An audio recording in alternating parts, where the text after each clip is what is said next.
Stalingrad, fin 1942. Une ville bombardée, des bâtiments rasés, près d'1 million de morts et des centaines de milliers de blessés. C'est ici que se joue une bataille qui deviendra l'une des plus meurtrières de l'histoire. Une lutte à mort où l'espérance de vie d'un soldat n'excède pas 24 heures. Une lutte entre les forces nazies du Troisième Reich et l'armée soviétique pour le contrôle de cette ville stratégique qui portait le nom de Staline, aujourd'hui renommée Volgograd.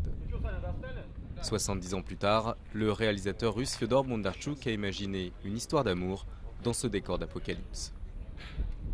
La bataille de Stalingrad est un point de tension maximal. L'histoire est extrêmement expressive et dramatique. C'est l'histoire des relations entre une fille et 5 hommes qui se sont retrouvés coincés dans le même bâtiment. À l'écran, Thomas Kretschmann incarne un officier allemand. L'acteur, rendu célèbre pour son rôle dans Le Pianiste, tombe amoureux d'une Russe. Un scénario hollywoodien, 250 techniciens, jusqu'à 1000 figurants et un budget de 30 millions de dollars, en partie financé par le gouvernement.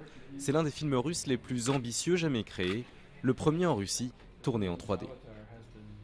Je pense que c'est quelque chose que le public n'a pas déjà vu en 3D. On a surtout vu de gros films d'action. La partie importante de l'histoire, c'est les relations entre ces personnes. Et je pense que la 3D renforce cet aspect-là parce que ça permet de voir comment ils agissent entre eux et on vit au plus près les émotions qu'ils ressentent.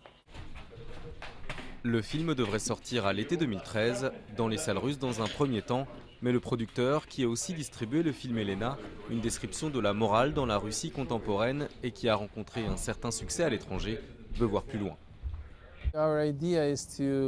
L'idée est de travailler en étroite relation avec des distributeurs internationaux qui ont très envie d'explorer les possibilités de ce film russe hors du commun produit en 3D et avec la technologie IMAX. Après plusieurs succès dans les années 70 et 80, le cinéma russe a aujourd'hui perdu de sa popularité à l'étranger et cherche à s'exporter à nouveau. Mais les studios internationaux lui reprochent souvent d'avoir des thématiques trop locales. Avec une histoire d'amour sur fond d'action, Stalingrad, lui, a tous des ingrédients d'un blockbuster.